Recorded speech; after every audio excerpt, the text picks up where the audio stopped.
जनगणना 2027 के परिप्रेक्ष्य में हम ये देखना चाहेंगे कि हमारे किन किन साथियों को जो गणना में कार्य करेंगे उन लोग किस हिसाब से मानदेय हमें प्राप्त होगा और मानदेय की क्या क्या राशि किस किस हमें चरणों में मिलने वाली। तो आज जनगणना 2027 भारत में हमें किन किन स्तर पर हमें राशि प्राप्त होगी, आज इस विषय पर हम थोड़ा इस लेटर को समझने का प्रयास करेंगे।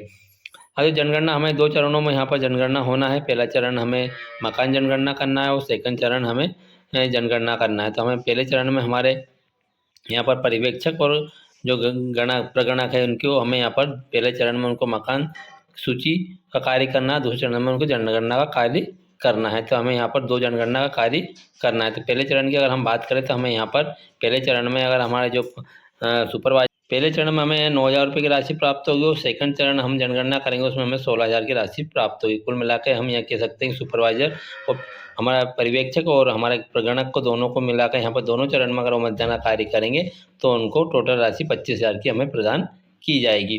तो ये हमारे प्रगणक और सुपरवाइजर या फिर हमारे पर्यवेक्षक को दोनों को इस हिसाब से राशि प्रदान की जाएगी। साथियों, अगर हम यहाँ देखना चाहेंगे राज्य जो नोडल अधिकारी रहेंगे उनको यहाँ पर 75,000 की राशि प्रथम चरण में 30 और दूसरे चरण में उनको 45,000 की राशि प्राप्त होगी। राज्य स्तर के जो कर्मचारी रहेंगे उनको यहाँ पर प्रथम चरण में 12 और दूसरे चरण में 18,000, कुल मिलाकर 30,000 की राशि उनको प्राप्त की।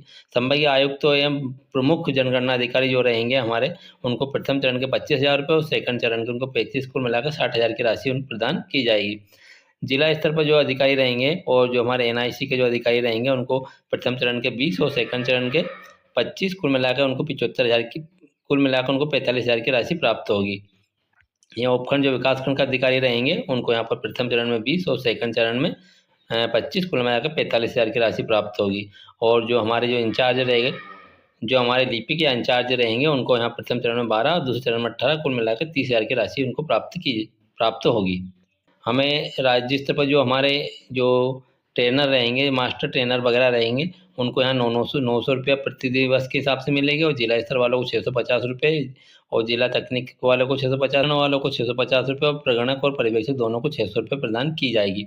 हाँ, तो यहाँ प्रगणक और पर्यवेक्षक को प्रशिक्षण के लिए भाग में ले तो प्रत्येक व्यक्ति को 600 रुपये की राशि प्रदान की। जो हमारे प्रगणक है प्रशिक्षण दिया जाएगा उस प्रशिक्षण में उनको 600 रुपये प्रतिदिन के हिसाब से उनको राशि प्रदान की जाएगी, जिसमें 200 रुपये जलपान वगैरह का भी सम्मिलित है। अगर आपको ये व्यवस्था की जाएगी तो आपको 400 रुपये पर डे के हिसाब से प्रदान की जाएगी, इसमें 200 रुपये के हिसाब से उनको प्रदान की जाएगी। साथियों, इसके अलावा अगर उनको कोई आरोप प्रशिक्षण नहीं लेते तो उनको ये भत्ता प्रदान नहीं किया जाएगा। यहाँ प्रत्येक व्यक्ति के लिए प्रतिदिन के लिए राशि में जलपान सम्मिलित है, उसमें आपके 600 रुपये में जलपान भी सम्मिलित है। कुल मिलाकर आपको यहाँ पर अगर आपको जलपान वगैरह सब कुछ व्यवस्था की तो आपको 200 रुपये वहाँ माइनस करके आपको 400 रुपये पर डे के हिसाब से दिया जाएगा।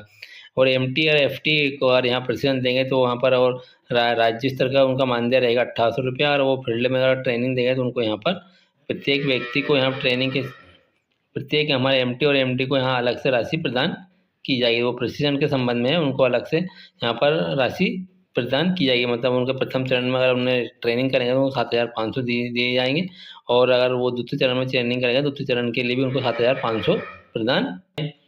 हमारे जो जनगणना कार्यक्रम है उसके अंतर्गत हमें इस प्रकार से हमें जो हमारा जो मानदेय है जो जनगणना 2027 में इस प्रकार से हमारा मानदेय हमें प्राप्त होगा। साथियों, आगे जनगणना के संबंध में कोई नया अपडेट आएगा तो हम आपको अवश्य बताएंगे। साथियों, नमस्ते।